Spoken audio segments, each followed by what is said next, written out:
Hi అండి, అందరికి నమస్కారం అండి. సుజాత ఇండియన్ కిచెన్కి స్వాగతం అండి. ఈరోజు ఇంట్లో 2 బీట్రూట్స్ ఉన్నాయండి. వాటితో ఏదన్నా ఒకటి చిన్న స్నాక్స్ లాగా చేద్దాం అనుకుంటున్నాను. అంటే కర్రీలాగా చేసేసి ఒక చపాతీ చేసి అందులోకి పిల్లలకి ఇద్దాం అనుకుంటున్నాను అనమాట. మా అబ్బాయి ఉన్నాడు, ఇక్కడే ఉన్నాడండి. ఇంకా వాడు హైదరాబాద్కి వెళ్ళలేదు. పిల్లలు బాగానే ఇవి తింటారండి.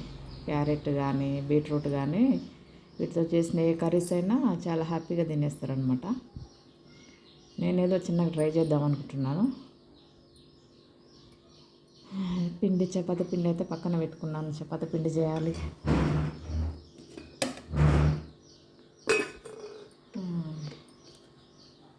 చపాతీ పిండి ఓకే అండి, పట్టించుకున్నాను.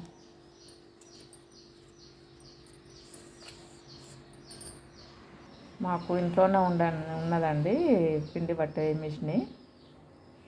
బయట ఊరికి గిరాకీ ఏం పడతలేము, కానీ మాకు ఇంటి వరకు పట్టుకుంటున్నాం అనమాట. అందుకే ఇప్పుడు వెళ్ళి పట్టించుకొని వచ్చాను. దీంతో ఏదన్నా చిన్నగా ఏదన్నా ప్లాన్ చేస్తున్నాను అనమాట. దాంతో ఏదైనా చిన్నగా ముక్కలుగా కట్ చేసి ఇందులో పప్పుల పొడి ఉందండి. ఇంట్లో పప్పులు అంటే పల్లీలు, తర్వాత పుట్నాలు తోటి చేసినటువంటి పౌడర్ ఉన్నది. ఇది స్నాక్స్ ఐటెం లాగా చేసేసి దాంతో చల్లదాం అనుకుంటున్నమాట. ఉప్పు కారం అవన్నీ తగ్గించేసి ఎట్లయితే పిల్లలు హ్యాపీగా తినేస్తారండి. ఓకే అండి, ఫస్ట్ అయితే పొట్టు ఇట్లా తీసుకుంటున్నాండి. దీని తర్వాత పలస వస్తుంది చాకుతోటి. వేరే ఇట్లా అవి పొట్టు తీసేది ఉంది, కానీ దాంతో కండ ఎక్కువ పోతుందండి. అందుకే దీంతో ట్రై చేస్తాను అన్నమాట, చాకుతోటి. మొత్తం మీద బీట్రూట్ పై పొట్టంతా తీసేసినండి. వాష్ చేసుకోవాలి. బీట్రూట్ చాలా మంచిది కదండి, బ్లడ్ వస్తుంది కదా. నేను న్యూట్రిషన్ కోసం చేసినండి, దాన్ని కొంచెం మళ్ళీ సాధన చేయాలి. తురుముకుంటున్నాండి. నేనైతే ఇది యూజ్ చేస్తున్నాండి.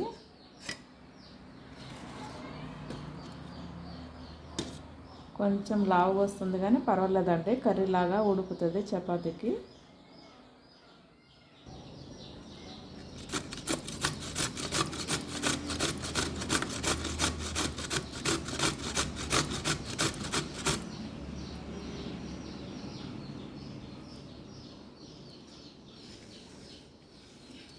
ఒకటి ఎంత వచ్చేసిందండి, ఇంకొకటి ఉంది, చేసుకుంటున్నాను.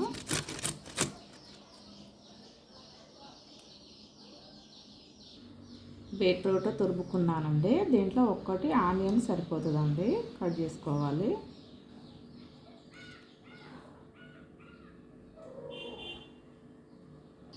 కాసిన్ని కరివేపాకు రెబ్బలు తీసుకుంటుందండి. ఇందులోకి కాస్తంత ఆయిల్ వేసుకోవాలండి. ఆయిల్ కొంచెం తక్కువనే వేసుకోవాలి బీట్రూట్కి. పిల్లలు కూడా ఎక్కువ ఆయిల్ వేస్తే తినరు కదండి. అందులో మా అబ్బాయి ఎక్కువ డైట్ చేస్తాడు. కాస్తంత ఆవాలు వేసుకోవాలి, కొద్దిగా పోపు గింజలు,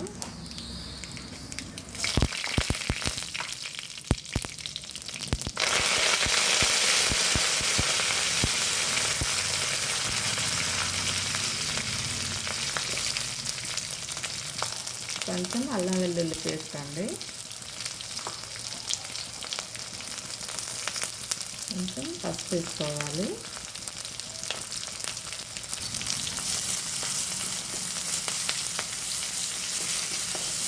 ఆనియన్ బాగా వేగాలండి. వేగిన తర్వాత బీట్రూట్ వేసుకోవాలి. ఓకే అండి, ఇప్పుడు బీట్రూట్ వేసుకుంటున్నాను.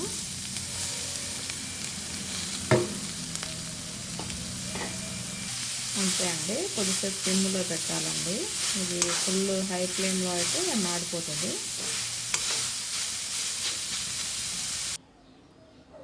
ఈ పౌడర్ వచ్చేసి పల్లీలు పుట్నాలండి. పల్లీలు పుట్నాలు జీలకర్ర కొంచెం పోపు గింజలు అన్నీ వేసి మిక్స్ పట్టుకొని పెట్టుకున్నాండి నేను. ఇది లాస్ట్లో ఈ కర్రీలో వాడతానన్నమాట.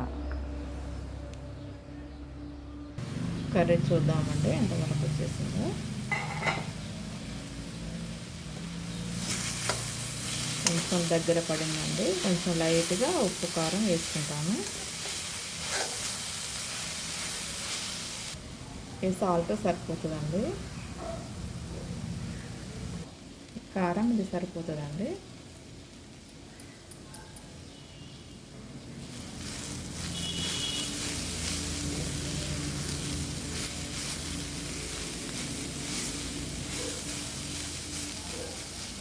అంతే అండి, కొంచెం మూత పెట్టాలి. ఇప్పటిదాకా చూపించాను కదండి, ఇది పప్పుల పొడి అండి, పుట్నాల పల్లీల పొడి అండి. ఇది చల్లుకోవాలండి. టేస్ట్ బాగా వస్తుందండి పౌడర్ తోటి.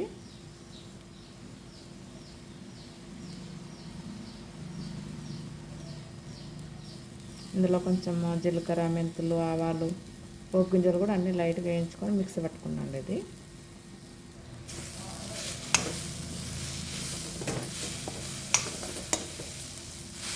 అంతే అండి, ఇందులో వేరే ఇంకేం మసాలాలు వాడకూడదండి. ఇంతేగా కొద్దిసేపు అయిన తర్వాత దగ్గర పడ్డాక దింపేయడమే.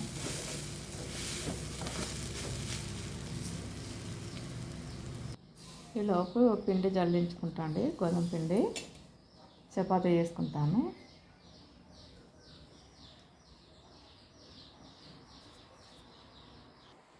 పిండి పట్టేసుకున్నాండి, కలుపుకోవడమే. కూర రెడీ అయిందండి, స్టవ్ కట్టేసుకుంటానండి.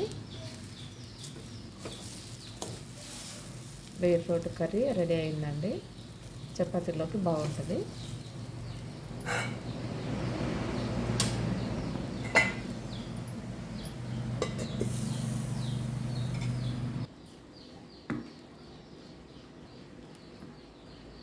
ఓకే అండి, చపాతీ పిండి రెడీ చేసుకున్నాను. కొంచెం ఒక 5 నిమిషాలు ఆగితే మంచిగా వస్తాయండి. చపాతీ చేసుకుంటున్నానండి. చపాతీలో పొరల్లాగా రావాలంటే చేసిన తర్వాత మంచిగా మళ్ళీ రోల్ చేయాలండి. ఇలా రోల్ చేసినాక మళ్ళీ చిన్నగా ఇలా దగ్గర చుట్టాలన్నమాట.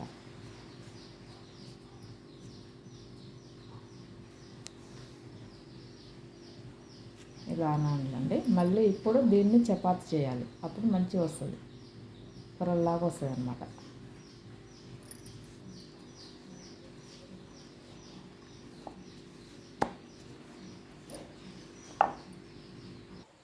అంతే అండి, అన్నీ ఇలానే చేసుకోవాలండి.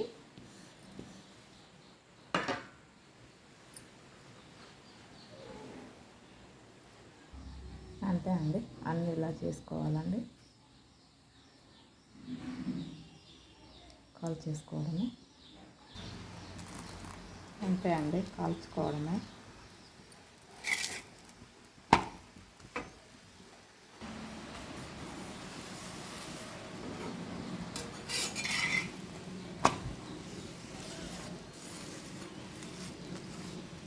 ఇలా పొంగుతూ వస్తాయండి. అంతే అండి, చపాతీలు రెడీ అయినాయండి.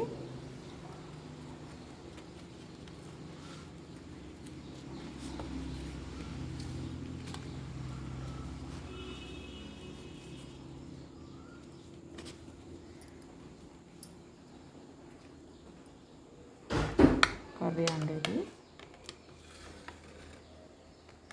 Beetroot curry.